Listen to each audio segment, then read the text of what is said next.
हर हर महादेव। आप सभी को महाशिवरात्रि की बहुत बहुत शुभकामनाएं। आज की इस वीडियो में हम देखेंगे कि महाशिवरात्रि के दिन हम घर पर किस प्रकार से पूजन करें। देखिए, अगर आप किसी कारणवश मंदिर नहीं जा पा रहे हैं पूजा के लिए और घर पर ही पूजन करना चाहते हैं तो इस विधि से आप पूजन कर सकते हैं। महाशिवरात्रि के दिन भगवान शिव शंकर की और माता पार्वती की साथ में पूजा की जाती है। तो देखिए, अगर आप व्रत रहकर इस पूजन को कर रहे हैं तो बहुत अच्छी बात है, और अगर व्रत नहीं रह पा रहे हैं किसी कारणवश तो आप बिना व्रत रहे भी इस पूजा को कर सकते हैं। इसके लिए देखिए, इस तरह से हमने एक चौकी लगा ली है और चौकी के नीचे मैंने लाल कपड़ा बिछाया है और ऊपर पीले रंग का कपड़ा बिछाया है।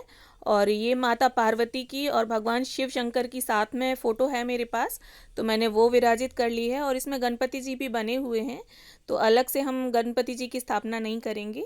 और इस तरह से देखिए, हम कलश स्थापना करेंगे, क्योंकि महाशिवरात्रि की पूजा बहुत बड़ी पूजा होती है और हिंदू धर्म में इसका विशेष महत्व है। तो अक्षतों से अष्टदल कमल बनाकर साफ जल का लोटा रख लेंगे, उसमें सिक्का, सुपारी, एक लौंग का जोड़ा, एक इलायची का जोड़ा, थोड़ी सी हल्दी और रोली, ये सभी सामग्री हम डाल देंगे जो नॉर्मली कलश स्थापना में डलती हैं। और यहाँ मैंने अशोक के पत्ते लिए हैं। आपको 5, 7, 9, 11 इसी विषम संख्या में अशोक के पत्ते लेने हैं। और उसके ऊपर इस तरह से हमने पूर्ण पात्र रख दिया है। चावल से भरे पात्र को पूर्ण पात्र कहते हैं। और यहाँ पर मैंने दीप कलश स्थापित किया है। आप चाहें तो श्री कलश भी स्थापित कर सकते हैं। उसके लिए आप जटा वाला नारियल ले लें। और इसके बाद देखिए, हमने स्वास्तिक बना दिया है कलश पर। और जो हमारे पत्ते हमने इसमें व्यवस्थित किए हैं उन्हें भी हम टीक लेंगे रोली से। अशोक की जगह पर आप आम के पत्ते भी लगा सकते हैं, या दोनों में से कोई नहीं मिल रहे हैं आपको तब आप पान के पत्ते लगा लें। और इसके बाद देखिए, दीपक का भी हमने पूजन कर लिया है। और इसके बाद एक हमें पात्र लेना है और उसमें मैंने यहाँ पर स्वास्तिक बना लिया है।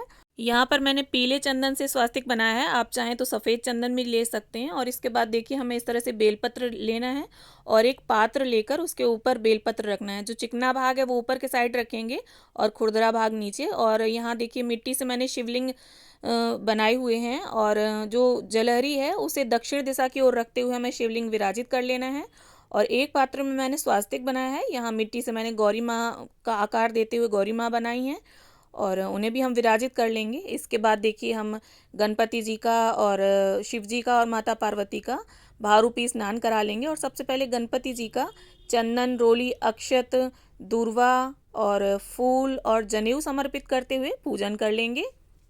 अगर आपकी फ़ोटो में गणपति जी नहीं है तब आप अलग से गणपति जी स्थापित कर सकते हैं। सुपारी में मोली बांध कर भी आप गणपति जी का स्वरूप समझते हुए उनकी पूजा कर सकते हैं। और इसके बाद देखिए, भगवान शिव शंकर को, माता पार्वती को हम चंदन, रोली, अक्षत समर्पित करते हुए पूजन कर लेंगे। और माता पार्वती को यहाँ लाल फूल और भगवान शिव शंकर को सफ़ेद फूल समर्पित कर देंगे। इसके बाद जो हमने पार्थिव शिवलिंग और माता गौरी बनाई हैं उनका जलाभिषेक करेंगे। सबसे पहले जल से अभिषेक करने के बाद यहाँ पंचामृत से अभिषेक कर रही हूँ मैं। पंचामृत में दूध, दही, घी, शहद, शक्कर मिलाया हुआ है। आप चाहें तो इन पांचों चीज़ों से अलग अलग अभिषेक कर सकते हैं। इसके बाद देखिए, फिर से हम जल से अभिषेक कर लेंगे और इस जल में आप गंगा जल जरूर मिला लें। एक साफ जल के लोटे में अगर हम 2 बूंद ही गंगा जल डाल लें तो वो पूरा जल गंगा जल के समान हो जाता है। इसके बाद ये जो जल है अभिषेक का, इसे आप तुलसी के पौधे को छोड़कर किसी भी पौधे में डाल दें। और पात्र को साफ करके वापस से शिवलिंग और माता गौरी को विराजित कर लेंगे हम। और इसके बाद देखिए, चंदन, हल्दी, रोली, इन सभी चीज़ों से शिव जी का और माता पार्वती का अभिषेक कर लेंगे, क्योंकि आज के दिन ही माता पार्वती का और शिव जी का विवाह हुआ था। तो आज के दिन आप शिव जी को हल्दी और रोली दोनों चीज़ें चढ़ा सकते हैं। वैसे शिव पूजा में ये चीज़ें नहीं चढ़ाई जाती हैं। और इसके बाद देखिए, बेलपत्र को हम चंदन से टीकते हुए कुछ इस तरह से टच कर देंगे, जो चिकना भाग है उसको टच करते हुए चढ़ा देंगे। आप 5, 7, 9, 11 इस तरह विषम संख्या में बेलपत्र शिव जी पर चढ़ाएं। इसके बाद माता गौरी को भी हम बेलपत्र अर्पित कर देंगे। महाशिवरात्रि के दिन अगर हम मिट्टी से शिवलिंग और माता गौरी को बनाकर उनका अभिषेक करते हैं, पूजन करते हैं, तो इससे हमें अखंड सौभाग्य की प्राप्ति होती है और विवाह संबंधी जो परेशानियां होती हैं वो इससे दूर होती हैं। तो देखिए, शिव जी की जो भी प्रिय चीज़ें हैं, जैसे यहाँ पर मैं धतूरा और मदार का पत्ता और बेलफल चढ़ा रही हूँ। और शिव जी को सफ़ेद फूल अत्यंत प्रिय हैं तो वो चढ़ा दिया है मैंने। और माता गौरी को यहाँ गुलाब का लाल फूल अर्पित कर रही हूँ मैं। और इसके बाद शिव जी को हम जनेऊ समर्पित कर देंगे और माता गौरी को वस्त्र रूपी कलावा और लाल रंग की चुन्नी यहाँ मैं भेंट कर रही हूँ। और इसके बाद देखिए, आज शिवरात्रि के दिन काले तिल समर्पित करने से समस्त पापों का नाश होता है, तो वो समर्पित कर देंगे हम। और यहाँ पर गुलाल और अबीर समर्पित कर देंगे हम। सेम इसी विधि से आप शिवालय में भी जाकर पूजा कर सकते हैं। और महाशिवरात्रि के दिन आप माता गौरी को मेहंदी जरूर अर्पित करें। इसके बाद देखिए, नंदी महाराज को हम यहाँ पर जनेऊ और दूब घास समर्पित कर रहे हैं। इसके साथ ही माता गौरी को हम यहाँ 16 श्रृंगार की सामग्री भेंट कर रहे हैं। आप आज के दिन माता को श्रृंगार की सामग्री जरूर भेंट करें, चाहे 5 ही करें, पर सुहाग का सामान जरूर भेंट करें। और ये देखिए, इसके बाद हम भोग अर्पित कर देंगे। तो भोग में आप हो सके तो बेर अवश्य ले लें, क्योंकि ये ऋतुफल है तो इसका विशेष महत्व है। इसके अलावा जो भी आप ऋतुफल आपके पास उपलब्ध हो घर में, उसको आप चढ़ा सकते हैं। यहाँ पर मैंने केले, अंगूर, इलायची दाना और पंचमेवे का भोग रखा है। और मुख शुद्धि के लिए यहाँ मैं लौंग इलायची अर्पित कर रही हूँ।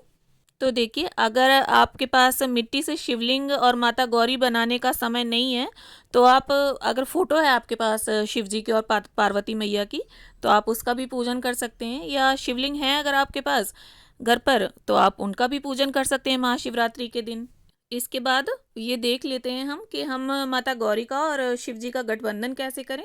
तो इसके लिए आप लाल और पीले रंग का कलावा लें और कलावे के छोर को हमें माता गौरी के साइड रखते हुए इस तरह से 7 बार घुमाना है। मतलब 7 फेरे हमें पूरे करने हैं कलावे को घुमाते हुए। महाशिवरात्रि के दिन इस तरह से गठबंधन करने से हमें एक विशेष फल की प्राप्ति होती है। हमारा दाम्पत्य जीवन अच्छा रहता है, विवाह संबंधी समस्याएं दूर होती हैं और अखंड सौभाग्य की प्राप्ति होती है।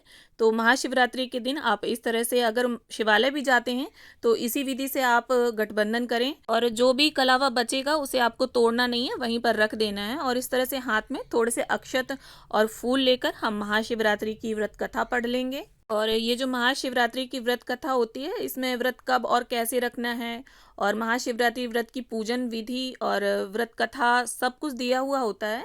तो इस तरह से कथा संपन्न करने के बाद जो अक्षत और पुष्प हमने हाथ में लिए हैं, उन्हें इस तरह से भगवान के समक्ष छोड़ देंगे। इसके बाद हम यहाँ पर कपूर आरती कर लेंगे, क्योंकि भगवान शिव शंकर को कपूर अत्यंत प्रिय है। तो मन में गणपति जी का, सभी देवी देवताओं का और माता पार्वती का ध्यान करते हुए हम आरती कर लेंगे। और देखिए, अंत में आप दक्षिणा जरूर निकाल दें और 3 बार जल की फेरी देते हुए पूजा का शुद्धिकरण कर लेंगे। और भगवान शिव शंकर से अपनी पूजा में रही कमी के लिए क्षमा याचना कर लेंगे। और इसके बाद जो हमारी पूजा है वो संपन्न हो जाएगी।